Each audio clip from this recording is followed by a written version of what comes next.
रामपुर गांव के बाहर एक छोटा सा घर था जहां दो अनाथ बहनें रहा करती थीं। कुछ दिन पहले एक सड़क दुर्घटना ने चंदा और उसकी छोटी बहन गौरी के माता पिता को उनसे हमेशा के लिए छीन लिया था। छोटी, तू इस पुरानी तस्वीर को सीने से लगाकर रोना बंद कर दे। माँ ने कहा था कि बहादुर बच्चे कभी आंसू नहीं बहाते। अब हमारे पास इस घर में रुकने का कोई रास्ता नहीं बचा है, क्योंकि साहूकार ने पिताजी के कर्ज के बदले इस घर पर ताला डाल दिया है। हमें अब चाचा जी के पास जाना ही होगा, क्योंकि इस दुनिया में वही हमारा आखिरी सहारा बचे हैं। उनके सिवा कोई नहीं है हम लोगों के पास। चलो चाचा के पास चलते हैं, वहीं रहेंगे, क्योंकि हम लोगों का यहाँ पर कोई साथ नहीं देगा। यहाँ आसपास कोई घर भी नहीं है कि किसी का मदद मिलेगा। दीदी, क्या चाचा हमें प्यार करेंगे जैसे पापा करते थे?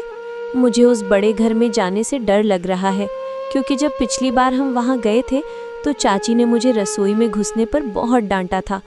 क्या वो हमें भरपेट खाना देंगी या हमें फिर से इसी तरह भूखा रहना पड़ेगा जैसे हम पिछले 2 दिनों से इस सूनी झोपड़ी में रह रहे हैं? उससे अच्छा है कि हम भीख मांग के अपना गुजारा कर लें, क्योंकि वहाँ जाने के बाद चाची बहुत काम करवाएंगी और खाना भी नहीं देती है खाने को। इसीलिए दीदी, हम कहीं और चलते हैं, अपना गुजारा कर लेंगे खुद से। कहीं ना कहीं काम मिल ही जाएगा, काम करके खा लेंगे। लेकिन वो बहुत तकलीफ होगा हम लोगों का, क्योंकि वहाँ पे भी काम करके ही खाना मिलेगा, और कहीं और जाएंगे तो खुद से काम करके खाना होगा। चंदा ने अपनी बहन का हाथ थामा और दोनों भारी कदमों से अपने चाचा के पक्के मकान की ओर चल पड़ी। रास्ते भर लोग उन्हें दया की नजरों से देख रहे थे, पर किसी ने भी आगे बढ़कर उनका हाथ थामने की कोशिश नहीं की। कुछ समय बाद दोनों अपने चाचा के घर पहुंचे और उनको आवाज लगाया। चाचा, चाची जी, ओ चाची जी, दरवाज़ा खोलिए। हम चंदा और छोटी हैं। हमारे सिर से छत छिन गई है और हमें आपके सिवा कहीं और जाने का रास्ता नहीं सूझ रहा है। मेरी छोटी बहन की हालत बहुत ख़राब है और वो भूखी भी है। हमें बस आज रात के लिए पनाह दे दीजिए। कुछ ही देर बाद चाचा और चाची बाहर आते हैं। अरे, तुम दोनों यहाँ फिर से आ गए? क्या एक बार मना करना समझ नहीं आता कि हमारे घर में फालतू लोगों के लिए कोई जगह नहीं है? तुम्हारे बाप ने अपनी जमीन और घर जुए और कर्ज में गंवा दिए, और अब तुम दोनों यहाँ हमारे टुकड़ों पर पलने आई हो। जाओ किसी अनाथालय का रास्ता पकड़ो, वरना मैं अभी गांव के चौकीदार को बुलाती हूँ। तुम्हारा बाप तो चला गया और तुम लोग यहाँ मेरे सिर पर बैठी आई हो। चली जाओ यहाँ से, नहीं तो धक्के मारकर भागना पड़ेगा। पता नहीं कहाँ कहाँ से मुंह उठा के चले आते हैं। चाची की कड़वी बातें चंदा के कानों में पिघले हुए शीशे की तरह उतर रही थी, पर वो हार मानने को तैयार नहीं थी। देखो बच्चों, मैं मानता हूँ कि तुम मेरे भाई की औलाद हो, पर आज के ज़माने में महंगाई इतनी बढ़ गई है कि मैं अपने बच्चों का पेट बड़ी मुश्किल से पाल पा रहा हूँ। अगर मैंने तुम दोनों की जिम्मेदारी ले ली तो मेरे अपने बच्चे भूखे मर जाएंगे। बेहतर यही होगा कि तुम शहर चली जाओ। सुना है वहाँ बड़े बड़े सेठ लोग अनाथ बच्चों को काम पर रखते हैं। शहर में चली जाओ और वहाँ जाके कोई काम या किसी के घर में काम करके भी अपना पेट भर सकती हो, क्योंकि हमारे खुद भी 2 बच्चे और अपना खर्च चलाने में हालत ख़राब है। कृपा करके तुम लोग यहाँ से चलो जाओ, कहीं और जाके अपना पेट भरो। कोई ना कोई सहारा मिल ही जाएगा तुम लोगों का। चाचा जी, आप ऐसी बातें कैसे कर सकते हैं? क्या आपको वो दिन याद नहीं जब पिताजी ने अपनी पढ़ाई छोड़कर आपको शहर में पढ़ाया था ताकि आप एक बड़े आदमी बन सके? आज जब उनके बच्चे सड़क पर दाने दाने को तरस रहे हैं तो आप हमें महंगाई का वास्ता दे रहे हैं। क्या खून के रिश्ते इतने ही कमज़ोर होते हैं कि ज़रूरत पड़ने पर रंग बदल लेते हैं? अगर उस टाइम पापा ये सोच के आपको छोड़ देते कि पैसा नहीं है, महंगाई है, तो आप अभी बड़े आदमी नहीं बन पाते। कम से कम वो दिन तो याद कीजिए कि पापा कैसे आपको पढ़ाया लिखाया और इतना बड़ा आदमी बनाया। और आज पापा इस दुनिया में नहीं है तो आप उनका एहसान भूल गए हैं। कैसे इंसान हैं आप? अरे ओ ज़बान दराज लड़की, तू हमारे एहसान गिनाने आई है या भीख मांगने? चुपचाप यहाँ से निकल जा, वरना तेरा वो हाल करूँगी कि तू याद रखेगी। ये लो 2 सूखी रोटियाँ, और दोबारा इस गली में कदम मत रखना। हमारे बच्चे तुम्हें देखकर डर जाते हैं। चलो भागो यहाँ से और अपनी किस्मत कहीं और आजमाओ। यहाँ पर तुम लोग का दाल नहीं गलने वाला। किसी और के पास जाके अपना ये रोना रो, और हाँ, दोबारा यहाँ आने का सोचना भी मत, नहीं तो तुम लोग का वो हाल करूँगी कि फिर चलने के लायक नहीं रहेगी। ये बोल के चाची ने उनको 2 सूखी रोटी थमा दी जो वो पहले से उनको देने के लिए लाई थी, और फिर चाचा और चाची घर के भीतर चले गए और चंदा के हाथ में सिर्फ 2 रूखी सूखी रोटियां और आंखों में अंतहीन आंसू रह गए। दीदी, मैंने कहा था ना कि कोई हमें नहीं रखेगा, सब हमें बोझ समझते हैं क्योंकि हम अनाथ हैं। अब हम कहाँ जाएंगे दीदी? आसमान में बादल छा रहे हैं और मुझे डर है कि कहीं बारिश शुरू ना हो जाए। मुझे बहुत ठंड लग रही है और मेरे हाथ पैर नीले पड़ रहे हैं।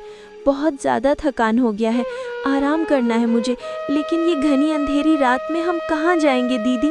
हमारे पास तो पैसा भी नहीं है कि हम शहर जा सके, ना कोई शहर है। आज पापा मम्मी रहती तो ये दिन नहीं देखना पड़ता। हमको तो बहुत बेचैनी हो रहा है। क्या हम आज रात मर जाएंगे? ऐसी बात मत कर मेरी गुड़िया।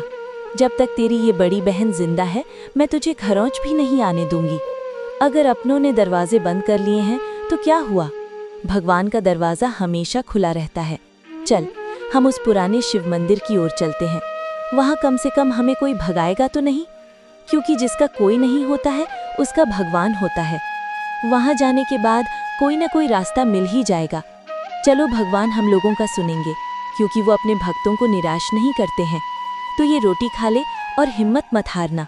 ऐसे ही दिन ढल जाते हैं और दोनों बहनें अंधेरी रात में उस पुराने मंदिर की ओर बढ़ीं जहाँ चमगादड़ों का बसेरा था और चारों ओर सन्नाटा पसरा था। मंदिर के फटे हुए पर्दे से ठंडी हवा उनके शरीर को चीर रही थी और दोनों बहनें मंदिर के भीतर बैठे हुए प्रार्थना कर रही थी। हे भोलेनाथ, आप तो सबका रखवाला है, फिर आपने हमें इस हाल में क्यों छोड़ दिया? क्या हमारा कोई दोष था जो आपने हमारे माता पिता को हमसे छीन लिया? अगर आपको हमें तड़पाना ही था तो हमें भी उनके साथ ही क्यों नहीं बुला लिया? देखो मेरी छोटी बहन की हालत, ये भूख और ठंड से कमज़ोर हो रही है। क्या आपको ज़रा भी तरस नहीं आता? आप इतना निर्दयी कैसे हो सकते हैं प्रभु? हम दोनों बहनों का कोई सहारा नहीं है, बस आप ही हम लोगों का आखिरी सहारा है भोलेनाथ। माँ तो कहती थी कि भगवान सबका सुनता है क्योंकि सबका वही पालन पोषण करता है। तो हम दोनों के साथ अन्याय क्यों भगवान? क्योंकि इस पापी दुनिया से आप ही बचा सकते हैं। जब आप ही सहारा नहीं बनेंगे तो दुनिया से क्या उम्मीद रखेंगे हम लोग? दीदी, क्या माँ ऊपर से हमें देख रही होंगी? अगर वो देख रही हैं तो वो रो रही होंगी, है ना, कि उनकी बेटियाँ सड़क पर सो रही हैं। मुझे भूख अब नहीं लग रही दीदी, बस मुझे नींद आ रही है, बहुत गहरी नींद। क्या मैं सो जाऊं? शायद सपने में मुझे माँ मिल जाए और वो मुझे ढेर सारा मिठाई और मलाई खिलाए और बहुत सारा प्यार करे, क्योंकि इस दुनिया में कोई प्यार करने वाला नहीं है जैसे माँ पापा प्यार करते थे। बिना भूख लगे ही खाना खिलाती थी। अगर आज माँ होती तो ऐसे हालत में देख के रोने लगती और खाना खिलाती, बढ़िया बढ़िया पकवान बनती। दीदी, ये दुनिया ऐसे क्यों करती है?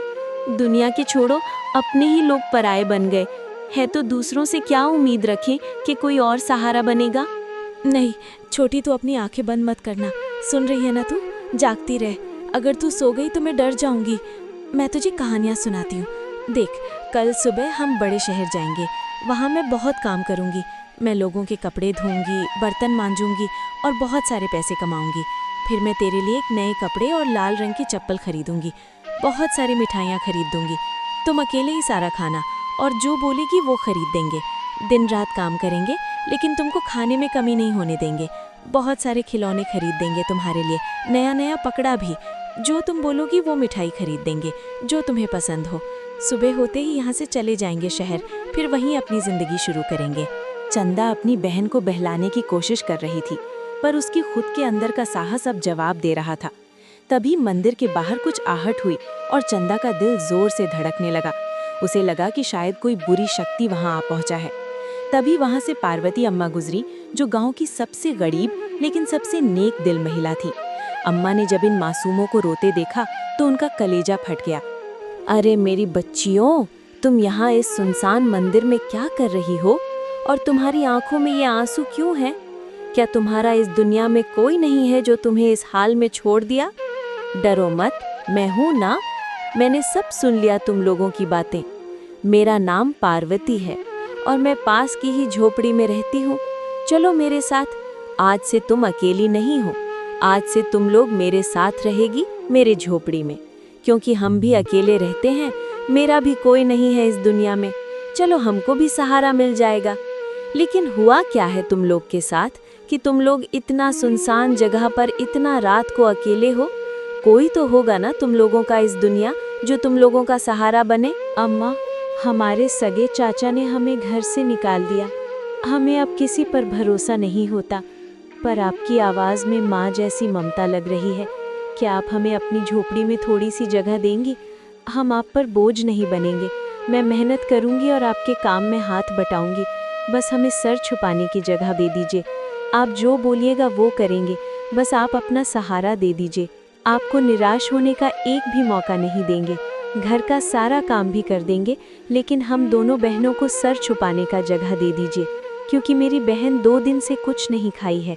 इसका तबीयत बहुत ख़राब है, बुखार से इसका शरीर जल रहा है और इसका तबीयत बिगड़ता ही जा रहा है। उनकी बातें सुन के पार्वती अम्मा को उन पे तरस आ गई और कुछ समय बाद पार्वती अम्मा उन्हें अपनी छोटी सी झोपड़ी में ले गई, जहाँ मिट्टी के चूल्हे से धीमे धीमे आंच आ रही थी। अम्मा ने पीतल की थाली में गरम गरम खिचड़ी परोसी और बड़े प्यार से दोनों बहनों को खिलाने लगी।